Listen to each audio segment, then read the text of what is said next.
Hello નમસ્કાર વિદ્યાર્થી મિત્રો, આપણી આ યુટ્યુબ ચેનલ પર આપ સર્વનું હાર્દિક સ્વાગત છે। વિદ્યાર્થી મિત્રો, આજે આપણે વાત કરવાના છે ધોરણ 10ની અંદર વિષય સામાજિક વિજ્ઞાનમાં બોર્ડ પરીક્ષા 2025ની અંદર પૂછાય એવા મોસ્ટ આઈએમપી પ્રશ્નો લઈને આવી ગયા છે। તો આ વિડીયોને અંત સુધી જોવાનું ભૂલતા નહીં અને આ વિડીયોને તમારા અન્ય મિત્રો સુધી અવશ્ય શેર કરી દેજો। તો વિદ્યાર્થી મિત્રો, પાઠ પહેલો છે કે ભાઈ ભારતનો વારસો।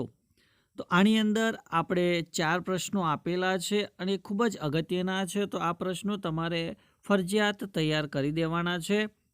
એમાં પહેલો પ્રશ્ન છે કે આપને નદીને લોકમાતાનું બિરુદ આપ્યું છે। ત્યારબાદ ભારતની પ્રાચીનતમ પ્રજાનો પરિચય આપો। તો વિદ્યાર્થી મિત્રો, આમાંથી તો આવશે, જેમ કે નેગ્રીટો એટલે કે હબસી પ્રજા, ઓસ્ટ્રેલોઇડ એટલે કે નિષાદ પ્રજા, મોગોલોઇડ એટલે કે કિરાત પ્રજા। ત્યારબાદ ભારતના પ્રાકૃતિક વારસા અને સાંસ્કૃતિક વારસા વચ્ચેનો તફાવત જણાવો। ત્યારબાદ ભારત પ્રાચીન સંસ્કૃતિ ધરાવતો દેશ છે, તો આ વિધાન સમજાવો। તો આ તમારે તૈયાર કરવાના છે।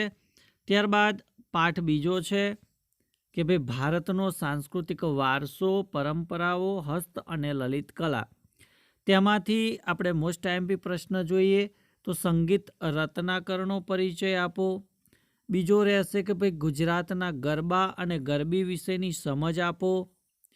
ત્રીજો છે કે ભાઈ નાટ્ય કલા સમાજ જીવનને પ્રતિબિંબિત કરે છે, આ વિધાન સમજાવો। ત્યારબાદ માનવ જીવન અને માટી વચ્ચેનો સહસંબંધ જણાવો। ત્યારબાદ બેવડ ઇક્ત એટલે શું? તો આ પ્રશ્ન મારા મતે મોસ્ટ આઈએમપી છે કે ભાઈ બેવડ ઇક્ત એટલે શું। ત્યારબાદ ભારતની એક કલા તરીકે ચર્મ ઉદ્યોગનો પરિચય આપો।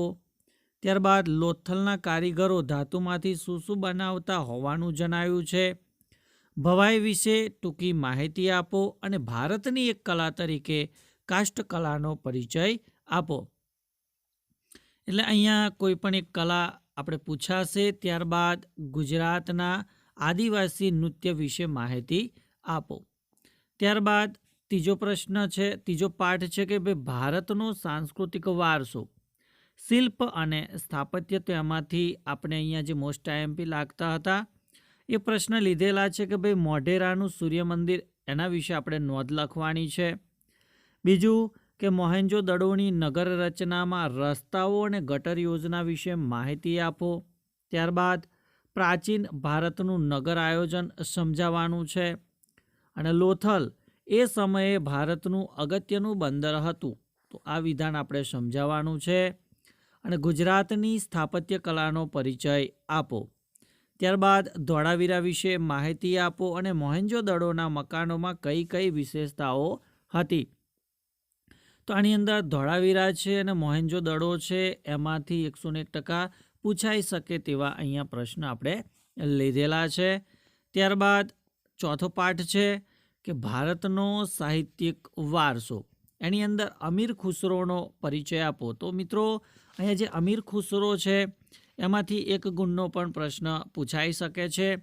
ત્યારબાદ અહીંયા વિદ્યાપીઠમાંથી કોઈ પણ એક વિદ્યાપીઠ આવી શકે છે, જેમ કે વલ્લભી વિદ્યાપીઠની માહિતી આપો, નાલંદા વિદ્યાપીઠ વિશે માહિતી આપો અને તક્ષશિલા વિદ્યાપીઠ વિશે નોંધ લખો। તો આ 3માંથી તમારે 1 પૂછાશે, એટલે 3 આમ તો તૈયાર કરી જ દેવી। ત્યારબાદ વેદો કેટલા છે, કયા કયા, અને દરેકની ટૂંકમાં માહિતી આપવાની છે। ત્યારબાદ 5મું જે ચેપ્ટર છે કે ભારતનો વિજ્ઞાન અને ટેકનોલોજીનો વારસો। તો આની અંદર પ્રાચીન ભારતે ખગોળ વિદ્યામાં આપેલું પ્રદાન જણાવો, અથવા તો પ્રાચીન ભારતનું ધાતુ વિદ્યામાં પ્રદાન જણાવો, અથવા પ્રાચીન ભારતના વાસ્તુશાસ્ત્ર વિશે સમજ આપો અને પ્રાચીન ભારતે રસાયણ વિદ્યામાં સાધેલી પ્રગતિનું વર્ણન કરો, અથવા પ્રાચીન ભારતે ગણિતશાસ્ત્રમાં સાધેલી પ્રગતિ વિશે નોંધ લખો, અથવા વૈદક વિદ્યા અને શલ્ય ચિકિત્સામાં પ્રાચીન ભારતનું મહત્વ જણાવો। તો મિત્રો, અહીંયા કોઈ પણ એકાદ વિદ્યા તો પૂછાશે, માટે એની પણ તમારે તૈયારી રાખવી।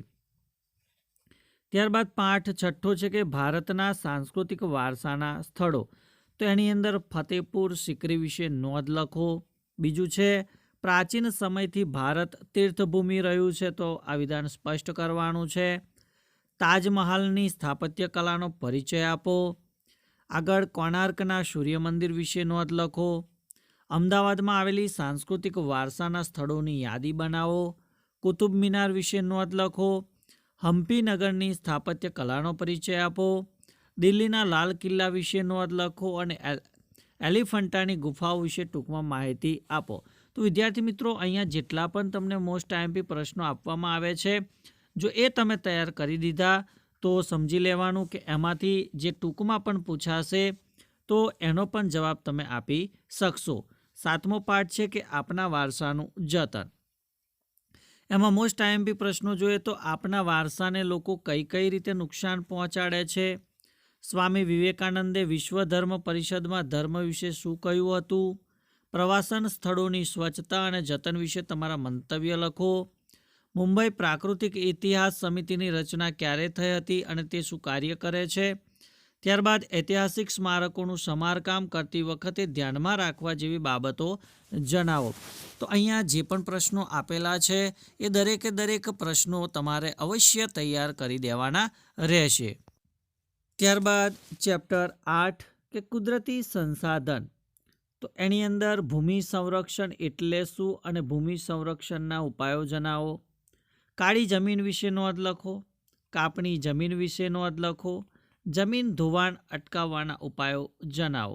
તો મિત્રો, અહીંયા જમીન વિશેના પ્રશ્નો પણ પૂછાઈ શકે છે. ત્યારબાદ તમારે વ્યાખ્યા આપવાની છે અને આમાંથી વ્યાખ્યા તમારે આટલી તૈયાર જ કરી દેવાની રહેશે. જેમ કે સંસાધન, સંસાધનોનું સંરક્ષણ, નવીનીકરણીય સંસાધનો, અનવીનીકરણીય સંસાધનો, જમીન, જમીન ધોવાણ, વિરલ સંસાધન, આ તમામ વ્યાખ્યાઓ આપણે તૈયાર કરી દેવાની રહેશે. ત્યારબાદ 9મો પાઠ છે કે વન્ય અને વન્યજીવ સંસાધન. તો એની અંદર નિર્વણીકરણની અસરો જણાવો. અભયારણ્ય એટલે શું. લુપ્ત થતા વન્યજીવ વિશે નોંધ લખો. વન્યજીવોના વિનાશના કારણો જણાવો અને રાષ્ટ્રીય ઉદ્યાન એટલે શું. ત્યારબાદ 10મો પાઠ કે ભારત કૃષિ. તો એની અંદર મને જે મોસ્ટ આઈએમપી લાગ્યા એ મેં અહીંયા મૂકેલા છે કે ભાઈ ડાંગરના પાક માટે કયા અનુકૂળ સંજોગો જરૂરી છે. તેનું નોંધપાત્ર ઉત્પાદન કરતા ભારતના રાજ્યોના નામ જણાવો. બીજું, ખરીફ પાક અને રવિ પાક વિશે તફાવત અને મોસ્ટ આઈએમપી જે કહેવાય કે ભારતમાં કૃષિ ક્ષેત્રે આવેલા ટેકનિકલ સુધારા જણાવો અને ભારતમાં કૃષિ ક્ષેત્રે થયેલા સંસ્થાગત સુધારો જણાવો. તો આ બેમાંથી એક તો આવવાની પૂરેપૂરી શક્યતા છે, એટલે કે આ બે મોસ્ટ આઈએમપી કહેવાશે. ત્યારબાદ ભારતમાં ખેતીના મુખ્ય પ્રકારો કેટલા છે અને કયા કયા, ગમે તે 4 પ્રકારો પર નોંધ લખવાની છે. ત્યારબાદ ચા અને કોફીના પાક માટે કયા અનુકૂળ સંજોગો જરૂરી છે, તેનું નોંધપાત્ર ઉત્પાદન કરનારા ભારતના રાજ્યોના નામ જણાવવાના છે. ત્યારબાદ ઘઉંના પાક માટે કયા સંજોગો અનુકૂળ છે, તેનું નોંધપાત્ર ઉત્પાદન કરનારા ભારતના રાજ્યોના નામ જણાવવાના છે. ત્યારબાદ 12મો જે પાઠ છે કે ખનિજ અને શક્તિના સંસાધન, એમાંથી અબરખ વિશે જણાવો. મેંગેનીઝના ઉપયોગો જણાવો. લોખંડ વિશે વિસ્તારપૂર્વક માહિતી આપો. તાંબાની ઉપયોગિતા જણાવો. અને આજના સમયમાં ખનિજો રાષ્ટ્રના આર્થિક વિકાસની કરોડરજ્જુ ગણાય છે. સાથી એ વિધાન આપણે સમજાવવાનું છે. તો મારા મતે આ મોસ્ટ આઈએમપી પ્રશ્ન બની શકે છે. ત્યારબાદ કોલસા વિશે વિસ્તારપૂર્વક માહિતી આપો. આધુનિક યુગને ખનિજ યુગ કહેવાય છે, શા માટે તો આ વિધાન સમજાવવાનું છે. અને ખનિજોના વર્ગીકરણ વિશે લખો. ત્યારબાદ 13મો પાઠ છે કે ઉત્પાદન ઉદ્યોગો. તો ભારતના સિમેન્ટ ઉદ્યોગ વિશે ટૂંકમાં માહિતી આપો. ભારતનો શણ ઉદ્યોગ કઈ સમસ્યાઓનો સામનો કરી રહ્યો છે. પર્યાવરણીય અતિક્રમણને રોકવાના ઉપાયો લખો. ભારતના સુતરાઉ કાપડ ઉદ્યોગની સામે કઈ કઈ સમસ્યાઓ છે. ભારતના ઊની એટલે કે ગરમ કાપડના ઉદ્યોગ વિશે માહિતી આપો. પશ્ચિમ બંગાળમાં શણ ઉદ્યોગ સાથી વધુ વિકસ્યો છે. ભારતના રેશમી કાપડ ઉદ્યોગ વિશે માહિતી આપો. ભારતના ખાંડ ઉદ્યોગ વિશે માહિતી આપો અને ખાંડ અને ખાંડસરીના કારખાના ક્યાં સ્થપાયા છે, તો એના વિશે માહિતી આપો. ત્યારબાદ 16મું જે ચેપ્ટર છે એ આધારિત આપણે પ્રશ્નો જોઈએ કેટલાક, કે ભાઈ આર્થિક ઉદારીકરણ અને વૈશ્વિકીકરણ. તો ભારતીય અર્થતંત્ર પર વૈશ્વિકીકરણની અસરો વર્ણવો. વિશ્વ વ્યાપાર સંગઠન એટલે શું, તેના ધ્યેયો જણાવો. વૈશ્વિકીકરણના લાભ અને ગેરલાભ જણાવવાના. ખાનગીકરણના લાભ અને ગેરલાભ જણાવો. ત્યારબાદ ઉદારીકરણનો અર્થ આપી તેના લાભ અને ગેરલાભ જણાવો. તો આમાંથી એક અવશ્ય પૂછાશે. પ્રકરણ 17 કે આર્થિક સમસ્યાઓ અને પડકારો, ગરીબી અને બેરોજગારી વિશે. તો બેરોજગારીના કારણો જણાવવાના છે. બીજો પ્રશ્ન કે બેરોજગારી ઘટાડવાના પ્રયાસ રૂપે સરકારી યોજના અને કોઈપણ 4 કાર્યક્રમો આપણે જણાવવાના છે. તો કાર્યક્રમો અવશ્ય પૂછાય એવી શક્યતાઓ છે. ત્યારબાદ શ્રમ શક્તિના આયોજન માટે કયા કયા પગલાં ભરી શકાય. ગરીબી એટલે શું, તેના ઉદ્ભવના કારણો જણાવો. બેરોજગારીનો અર્થ જણાવી તેના પ્રકારો જણાવો. બેરોજગારીની અસરો જણાવો અને ગરીબી રેખા હેઠળ જીવતા લોકોના લક્ષણો પણ આપણે જણાવવાના હોય. ત્યારબાદ 18મો જે પાઠ છે કે ભાઈ ભાવ વધારો અને ગ્રાહક જાગૃતિ. એમાં ગ્રાહક અદાલતોની જોગવાઈઓની ચર્ચા કરો. ગ્રાહકોની ફરજો સવિસ્તાર સમજાવો. ભાવવૃદ્ધિના કારણોની ચર્ચા કરો. ગ્રાહકનું શોષણ થવાના કારણો જણાવો. ભાવ નિયંત્રણ શા માટે જરૂરી બન્યું છે. ગુણવત્તા માનક અંગેની રાષ્ટ્રીય સંસ્થાઓ વિશે માહિતી લખો. ગ્રાહક સુરક્ષા અધિનિયમ અને અંતર્ગત ગ્રાહકના અધિકારો સવિસ્તાર સમજાવો અને ગ્રાહકોનું શોષણ કઈ રીતે થાય છે તે આપણે જણાવવાનું છે. ત્યારબાદ 19મો જે પાઠ છે જેની અંદર મને 3 મુખ્ય લાગ્યા પ્રશ્નો કે ભાઈ માનવ વિકાસની અંદર ગુજરાત સરકારે મહિલા સમાનતા માટે કઈ કઈ યોજનાઓ અમલમાં મૂકેલ છે એ સમજાવવાનું છે. મહિલા સશક્તિકરણ એટલે શું, તેના અવરોધક પરિબળો જણાવો. ત્યારબાદ ભારતમાં મહિલાઓ સાથે કેવા પ્રકારે ભેદભાવ જોવા મળે છે એ આપણે જણાવવાના છે. ત્યારબાદ 20મો પાઠ છે કે ભારતની સામાજિક સમસ્યાઓ અને પડકારો. એની અંદર આતંકવાદ અને બળવાખોરી વિશે તફાવત લખવાનો છે. આતંકવાદની આર્થિક અસરો જણાવો. સાંપ્રદાયિકતા દૂર કરવાના ઉપાયો જણાવો. આતંકવાદની સામાજિક અસરો જણાવો. અનુસૂચિત જાતિઓ અને અનુસૂચિત જનજાતિઓ કોને કહેવામાં આવે છે એ જણાવો. અનુસૂચિત જાતિ અને અનુસૂચિત જનજાતિના કલ્યાણ અને વિકાસ માટેની બંધારણીય જોગવાઈઓનો પરિચય આપો. ત્યારબાદ 21મું ચેપ્ટર કે સામાજિક પરિવર્તન.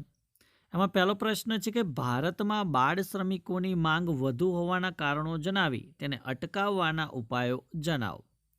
વૃદ્ધોની સમસ્યાઓ વર્ણવો તથા તેમના રક્ષણ અને કલ્યાણ સંબંધી જોગવાઈઓ વર્ણવો.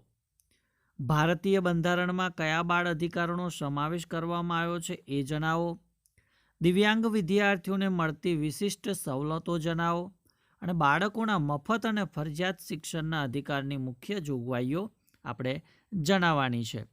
તો વિદ્યાર્થી મિત્રો, આ હતા ધોરણ 10ની અંદર આવનારી બોર્ડ પરીક્ષાની અંદર વિષય સામાજિક વિજ્ઞાનની અંદર ખૂબ જ ઉપયોગી એવા આપણે મોસ્ટ આઈએમપી પ્રશ્નો જોયા. તો ચોક્કસથી આ તમને વિડીયો ગમ્યો જ હશે તો વિડીયોને લાઇક કરી દેજો, શેર કરી દેજો અને જો ચેનલ ઉપર પ્રથમ વખત આવેલા હો તો ચેનલને સબસ્ક્રાઈબ કરી બાજુમાં આપેલ બેલને પ્રેસ કરી દેજો. Thank you. આભાર.